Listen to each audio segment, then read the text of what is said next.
aí pessoal, tudo certo? Meu nome é André Carmelito e nesse vídeo eu vou mostrar uma manutenção nesse radinho, nesse controle remoto que é utilizado em um motor aí de portão de um cliente. Porém eu não vou ficar só na manutenção, eu vou falar um pouquinho sobre ele, falar um pouquinho de como funciona ele, falar um pouco das entranhas dele. Então quem gosta aí de eletrônica e acompanha aí, dá um like no vídeo e se inscreve no canal para ajudar a gente. Hoje não se tem mais a tradição de reparar, de consertar esses controles. Quando dá problema, o que a gente faz? Vai lá e vende um novo para o cliente, né? Mas eu ainda continuo com essa tradição de reparo. Na época, quando eu comecei, a gente fazia muito conserto, bastante conserto mesmo. Era bem vantajoso consertar esses controles, qualquer modelo, qualquer frequência, qualquer fabricante. E eu ainda mantenho essa tradição porque é uma forma de eu manter a parceria com o cliente. Então eu vou lá e reviso para ele, troco a bateria, refaço algumas pilhas que tá com mau contato. E às vezes eu cobro só uns 10 reais, às vezes nem cobro, só para manter a fidelidade e a parceria com o cliente. Só não conserto quando ele está muito oxidado, que pegou água, aí eu já condeno na hora. Esse aqui o cliente pediu para verificar que ele não está abrindo o portão. Então existem algumas métricas, alguns parâmetros que a gente pode verificar. O principal deles, a bateria, ver se não tem mau contato na placa, se ele está mandando a frequência certa,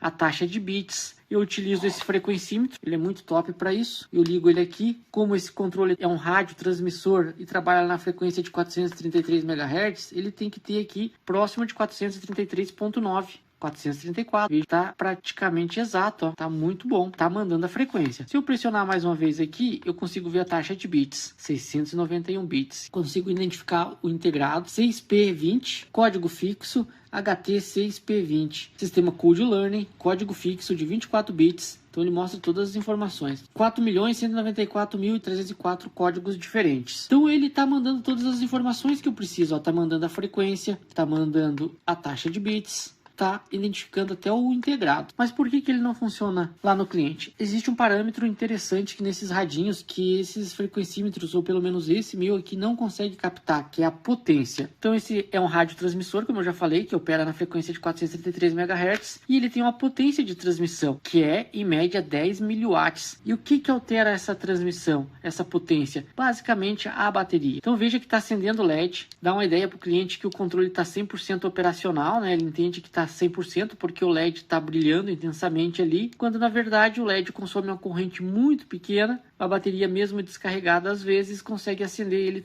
tranquilo, sem problema nenhum. Como é que eu faço para descobrir se a bateria, se ela está na hora de trocar? Utilizando o bom e velho multímetro. Vou pegar qualquer multímetro e vou sempre selecionar a opção de tensão contínua, né? E aqui que a gente vai verificar. E eu vou simplesmente tocar com ele aqui no controle mesmo. Vou só tocar esses metaizinhos aqui, essas chapinhas, dando ali 9,59 volts. Isso significa dizer que ela está muito baixa, porque essa bateria, ela não é uma pilha, ao contrário que todo mundo fala, né? Ela é uma bateria e ela é para 12 volts. Tá aqui, ó, 12 volts. Vou mostrar um outro teste que eu gosto de fazer. Às vezes tu vê aqui em média, a bateria tá com 11 ponto alguma coisa, quase 12. Então tu pensa no primeiro momento, não, essa bateria tá boa. Qual é o teste ideal para se fazer? Você tem que pôr o multímetro aqui, ó, tá lá, ó, 9.6. Olha só a hora que eu vou pressionar o botão aqui, ó, caiu para 8, 8.5, tá vendo? E às vezes cai para mais. A hora que exige corrente, a bateria vai cair a tensão para poder manter a corrente de funcionamento. Porém, tá muito abaixo da tensão nominal. Mesmo o LED brilhando intensamente, tá medindo aqui 9.2, se eu pressionar o botão ali, cai muito a tensão.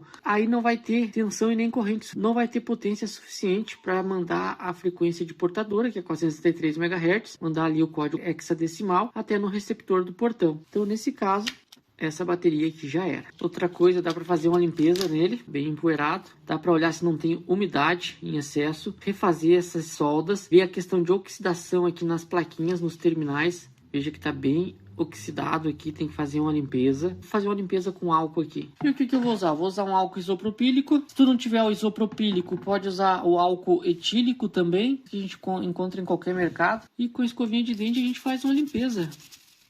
Economicamente, realmente não é viável você dar manutenção. Às vezes é muito mais fácil, rápido e prático você já lá clonar ou até mesmo lá codificar um controle novo, né? Eu compreendo isso, eu entendo, mas eu gosto muito de dar manutenção assim nessas coisas, que eu gosto muito de eletrônica, e às vezes você ganha ponto com o cliente. É o teu diferencial lá do resto da maioria que só vai chegar lá e oferecer controle novo. E para você ir no cliente, cadastrar um controle, para você cobrar o teu chamado já fica complicado. Então você já tem que cobrar um pouco menos, porque o cliente vai chiar. Nossa, mas tudo isso só por um controlezinho, ele não entende que tem deslocamento, gasolina. Às vezes tu já tá no cliente. Quando você tá no cliente, é uma situação, né? Às vezes você pede para esse cliente te levar o controle onde você tá. Ó, aqui para limpar, eu não gosto muito de fazer isso, mas ou você usa uma borracha de apagar lápis, ou usa uma chavezinha. Só que quando você usa a chavezinha, assim como eu tô fazendo, essa limpeza vai ser bem recorrente, porque ela tira um pouco da proteção do metal aqui.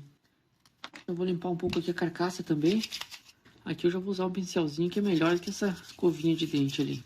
Esse tipo de manutenção serve para qualquer tipo de controle de qualquer fabricante. Quando eu comecei em 2002, na empresa que eu trabalhava, cara, isso aqui dava muito dinheiro. O pessoal levava muito lá no balcão pra gente fazer revisãozinha. Dava muito dinheiro na época e era cobrado 5, 10 reais. Aí às vezes trocava a bateria, às vezes era só um tombo, tinha um mau contato, alguma coisa assim. Tinha uns que tinham um trimmer, que é um capacitor variável, você ajustava com a chavezinha, ajustava a frequência deles, eles derrubavam, então ele diminuía muito a frequência ou aumentava, né? Alterava muito o alcance do radinho com a placa. Agora é só esperar secar aqui. Que é uma caixinha que eu sempre carrego no carro, então aqui eu tenho bastante controle, tenho baterias sempre à vontade. Essa aqui é uma bateria nova. Depois que secar bem a plaquinha, eu vou fazer a mesma medida de tensão agora com essa bateria nova. Porém, antes de eu montar ele, vou refazer esses dois pontos, os conectores, que é só aqui onde eu vejo que está um pouquinho oxidado.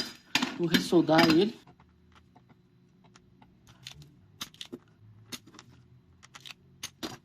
Eu retiro o estanho velho, agora boto o estanho novo. Faço isso nos outros aqui também. Como eu falei também, eu verifico a questão da oxidação, se tem muita umidade. Como esse aqui não tem, tá em boas condições, você não vai se incomodar, pode revisar tranquilamente. Ele tem só um pouquinho de oxidação embaixo aqui, com o tempo de uso, mas nada que afete o funcionamento dele. Veja que uma ou outra trilha está distante das outras, então não vai alterar. Essa trilha maior aqui, ó, é a antena do radinho onde ela vai jogar o sinal. Já vou montar ele aqui. Olha a diferença das duas baterias. Essa aqui tava feia, né? Bem sujinha. Então essa aqui já era. Pura nova. Ó. Tá aqui, mesma coisa. Ele vai ter que dar as mesmas medidas. Depois eu vou testar a tensão. Primeiro a frequência. 433. Taxa de bits. Subiu até um pouco a taxa de bits, mas é nessa faixa, 609, 700.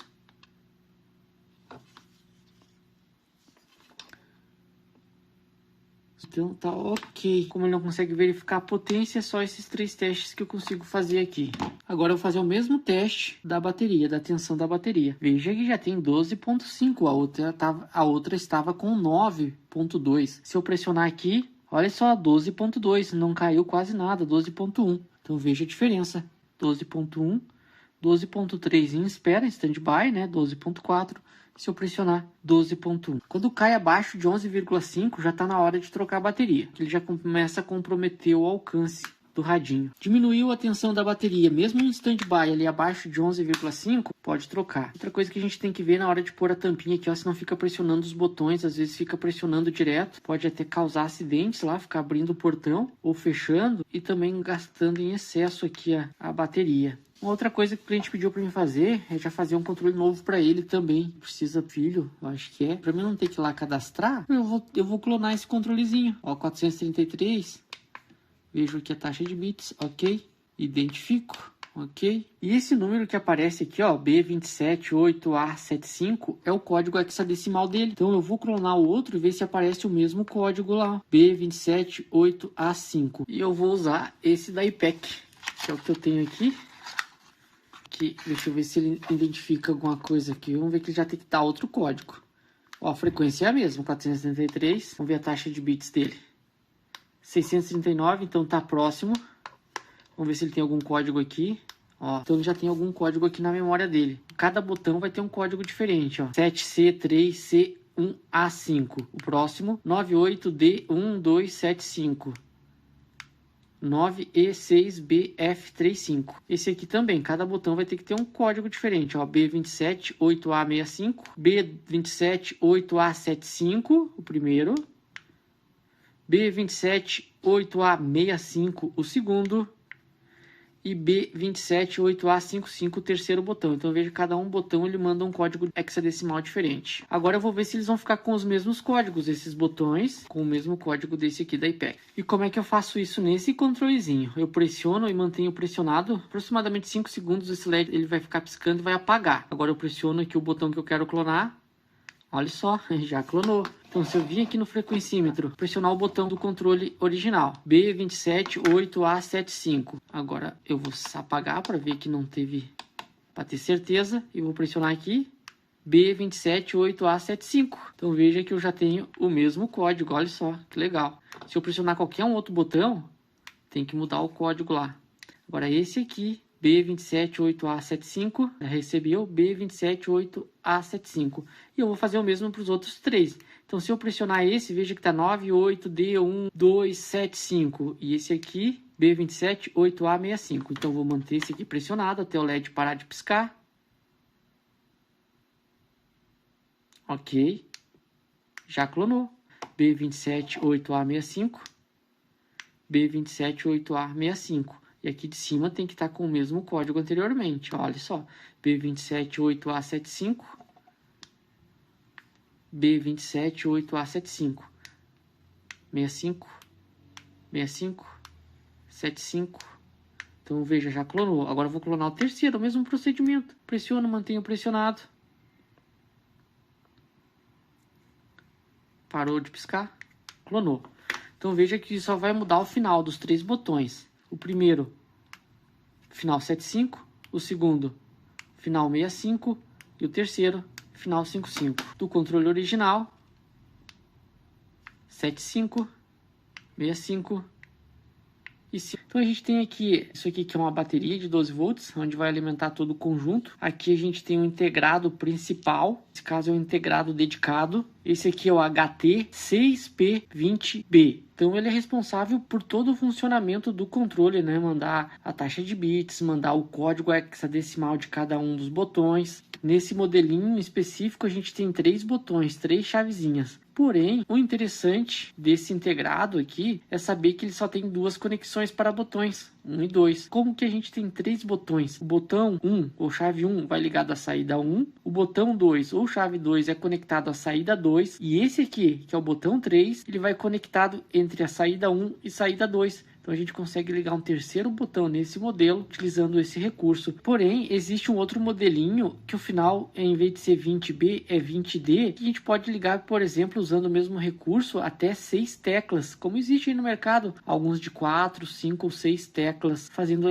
uso desse mesmo recurso. Aqui a gente tem alguns capacitorzinhos que faz parte do circuito de potência de transmissão. A antena, como eu já falei, é essa trilha aqui, então ela é uma serigrafia na própria placa, já é utilizado como antena, porque ele vai trabalhar com radiofrequência, né? Então precisa ter uma antena. Aqui a gente tem um resistorzinho de 10K que limita a corrente do LED, porque quando a gente pressiona a chave, ele vai oscilar em cima do LED também. Porém, o LED é muito sensível, tem que ter um resistor para limitar a corrente dele. Então assim, a gente só vê ele ficando ali na modulação, no código, olha lá, para não queimar o LED, esse resistor. E olha que interessante o recurso aqui da terceira chave que eu falei que é ligado nas 2 portas. E olha só que legal como que o pessoal fez o arranjo aqui para acionar as 2 portas, 1 e 2 ao mesmo tempo com a terceira chave. Eles usam um recurso de um de outro. Então aqui ó, tá ligado ao negativo. O negativo vem, passa pela chave, retorna nessa trilha, chega aqui, ó. Nesse caso esse diodo tá polarizado diretamente, vai conduzir nas 2 saídas e vai fazer com que acione as 2 terminais ao mesmo tempo, acionando a porta 1 e a porta 2 do integrado. Aqui a gente tem um ressonador que está fixo em 433.92 MHz, que é para não ter uma variação na transmissão, para estabilizar o máximo possível.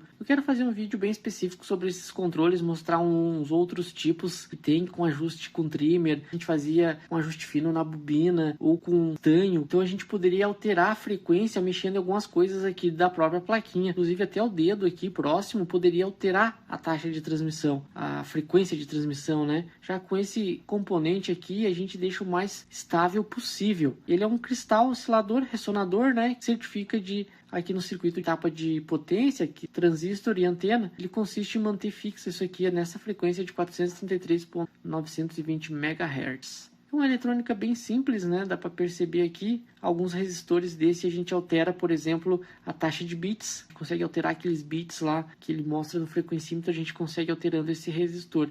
Às vezes é necessário para compatibilizar com alguma outra placa. Alguns utilizam outros tipos de integrado, alguns utilizam microcontrolador aqui, já vem todo ele embutido com a etapa de potência, só sai a anteninha, então tu vai abrir o controle, vai ver que só tem o LED, as chavezinhas, a bateria e só um integrado muito parecido com esse. Então lá existe um microcontrolador também dedicado a fazer isso, que pode se programar. Esse aqui não, já vem com os códigos fixos nele e a gente não programa. Então está feito. Além de eu ganhar a revisão, já vendi mais um controle também para o cliente. Vou cobrar R$10 só da bateria. É uma espécie de um mimo que a gente faz para o cliente. Poderia até nem cobrar, porque às vezes você ganha no volume depois, vendendo controles, fazendo manutenções e outras coisas, porque quando a gente pega um condomínio, você tem que pensar em tudo. Abocanhar, CFTV, a interfonia, os automatizadores, parte elétrica, tudo que tu conseguir fidelizar no cliente e pegar, que nem sempre a gente sobrevive de vendas, né? A gente sobrevive mais de manutenção. Então você tem que fidelizar para você pegar todos os serviços do condomínio. Resolvido o problema, feita a manutenção e feito o controle novo. Peço que dê um like no vídeo aí, se inscreve no canal para ajudar. Muito obrigado e até um próximo vídeo.